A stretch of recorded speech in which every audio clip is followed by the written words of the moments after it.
Females को time पे periods नहीं आते तो मदर बोलती हैं कि ये नॉर्मल है, इसमें परेशान होने की कोई ज़रूरत नहीं है। फीमेल्स का बहुत ज़्यादा फैट प्रोड्यूस होना शुरू हो जाता है, यानी कि बहुत ज़्यादा वेट गेन होना शुरू हो जाता है, इरेगुलर पीरियड्स हो जाते हैं या फिर चेहरे पे बाल आना शुरू हो जाते हैं। तो ये सब चीज़ें PCOS की वजह से हो सकती हैं। तो आज की इस वीडियो के अंदर हम बेसिकली सारा PCOS और PCOD इन सब चीज़ों के बारे में कंप्लीट तौर पे बात करेंगे कि क्या होता है, किस एज में होता है और किस मेडिसिन को हम यूज़ करना चाहिए और क्या सिम्टम्स होते हैं जिससे हमें पता चलेगा कि हमें PCOS का किसी भी फीमेल्स को इशू है या नहीं है। बिस्मिल्लाहिर्रहमानिर्रहीम, मेरा नाम मोहम्मद काशिफ है और आज इस वीडियो को हम स्टार्ट करते हैं। तो सबसे पहले PCOS के बारे में बात करते हैं। PCOS पॉलीसिस्टिक ओवरी सिंड्रोम या फिर पॉलीसिस्टिक ओवेरियन डिजीज़ को बोलते हैं। इससे बेसिकली बोलते हैं PCOS का इशू कब होता है। ये बेसिकली पाकिस्तान में हर 5 से लेकर 25% फीमेल्स को PCOS का इशू हो सकता है। ये क्यों होता है, इन सब चीज़ों के बारे में बात करेंगे। उससे पहले मैं आपको ये एक्सप्लेन कर दूं कि बेसिकली अंडा कैसे बनता है। फीमेल्स की ओवरी के अंदर एस्ट्रोजन और प्रोजेस्टेरोन दो किस्म के हार्मोन्स होते हैं। जब ये दोनों हार्मोन्स बढ़ना शुरू हो जाते हैं, यानी कि जब ये इन्हांस होते हैं, तब एग सेल प्रोड्यूस होता है, यानी कि अंडा बनता है। और इसी दौरान फीमेल्स की वजाइना के अंदर ही एक हार्मोन जो टेस्टोस्टेरोन, जो कि मेंस का हार्मोन है, छोटी सी अमाउंट में टेस्टोस्टेरोन बढ़ना शुरू हो जाता है। और ये टेस्टोस्टेरोन के बढ़ने की वजह से फीमेल्स का बेसिकली एस्ट्रोजन और प्रोजेस्टेरोन ये दोनों इरेगुलर हो जाते हैं और प्रॉपर वे में अंडा जो है ना वो प्रोड्यूस नहीं होता, और जिसकी वजह से फीमेल्स को PCOS का इशू हो सकता है।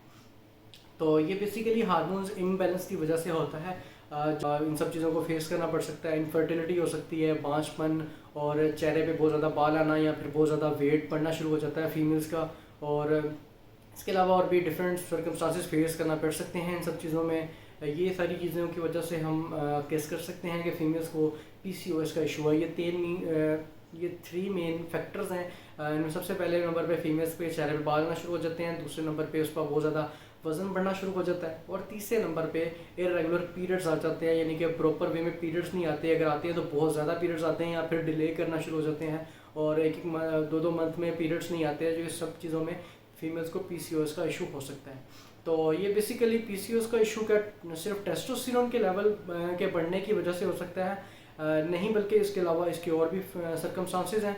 बहुत से डॉक्टर्स बात को कम्प्लीटली एक्सप्लेन नहीं करते, बट आपको मैं इस वीडियो में कम्प्लीटली तौर पे बताऊंगा कि सब PCOS का इशू होता क्या है। बेसिकली जब कोई भी फीमेल शुगर कंटेन कोई भी चीज़ यूज़ करती है, कोई भी स्वीट डिश वगैरह, या फिर डायरेक्टली शुगर को इंटेक करती है, तो बॉडी के अंदर जो पैंक्रियाज है वो एक हार्मोन्स को प्रोड्यूस करते हैं जिसे इंसुलिन कहते हैं।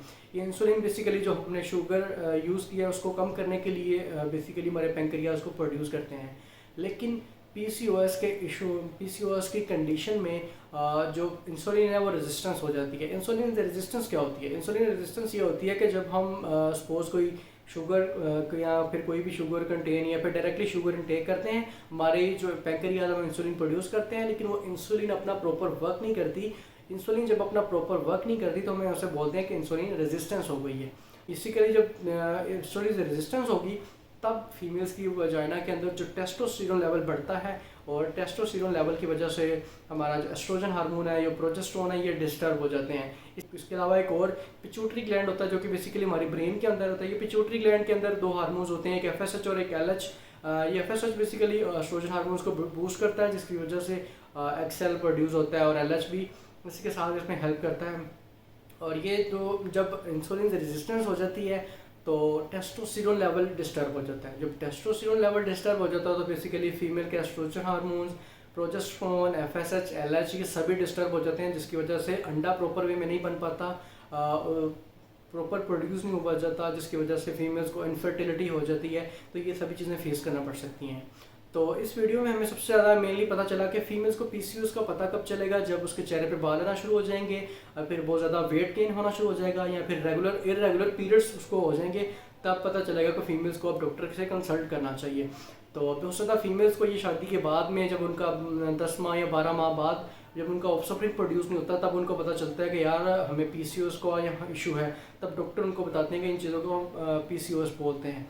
तो जब ये चीज़ें आपको फेस करना पड़ेगी, चेहरे पे बाल वगैरह ये चीज़ें, तो हमें डॉक्टर से कंसल्ट करना होगा। जब डॉक्टर हमें स्पेसिफाइड मेडिसिन देगा, तो अगर हम PCOS को कवर करना चाहते हैं तो उस मेडिसिन को PCOS को मैनेज करने के साथ साथ फीमेल्स को चाहिए कि वो एक्सरसाइज डेली बेसिस पे करें, फास्ट फूड नहीं खाएं, अपने डाइट का प्रॉपर ख्याल करें और ज़्यादा से ज़्यादा वेट लूज़ करें। अगर फीमेल ज़्यादा से ज़्यादा वेट लूज़ करेगी तब बेसिकली इंसुलिन रेजिस्टेंस जो होती है वो कम होगी और फीमेल्स को जो पीसीओएस का इशू है वो मैनेजमेंट प्रॉपर वे में हो पाएगी और जल्दी हो पाएगी। मेडिसिन तो यूज़ करनी है, साथ नेचुरली तौर पे एक्सरसाइज और फास्ट फूड को ओवरकम करना होगा ताकि इंसुलिन रेजिस्टेंस कम हो सके।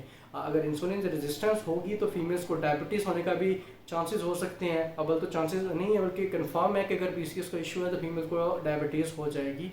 लेकिन ये बाद वाली कंडीशन में, अगर इनिशियल कंडीशन में फीमेल्स को पता चल जाता है कि उनको रेगुलर पीरियड्स नहीं है या पीसीओएस का इशू चल रहा है तो वो डेफिनेटली पहले प्रॉपर वे में मेडिसिन को यूज़ करें, एक्सरसाइज को यूज़ करें ताकि पीसीओएस या पॉलीसिस्टिक ओवरी सिंड्रोम का जो डिजीज़ हैं इसे कम किया जा सके ताकि बाद में और प्रॉब्लम फेस ना कर पड़ सकें।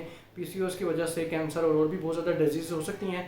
तो फीमेल्स को अगर जब भी पीरियड्स वगैरह इरेगुलर हों, चेहरे पे बाल आएँ या चेहरे पे डार्क स्पॉट्स वगैरह आ जाएँ, इरेगुलर पीरियड्स हों, तो ये डेफिनेटली डॉक्टर से लाजमी तौर पे कंसल्ट करें और इसकी प्रॉपर वे में मेडिसिन को यूज़ करें ताकि ये पीसीओएस है। ये नेचुरली प्रोसेस है, ये वैसे भी फीमेल्स को हो सकते हैं, इसमें परेशान होने की जरूरत नहीं है। बस ये कि प्रॉपर वे में डॉक्टर को चेकअप करवाएं, इसकी मेडिसिन भी यूज़ करें, फास्ट फूड को कम से कम ट्राई करें और ज़्यादा से ज़्यादा लूज़ वेट करें। अगर आप वेट लूज़ करेंगे तब आप पीसीओएस का इशू सबसे ज़्यादा जल्दी कवर कर सकते हैं।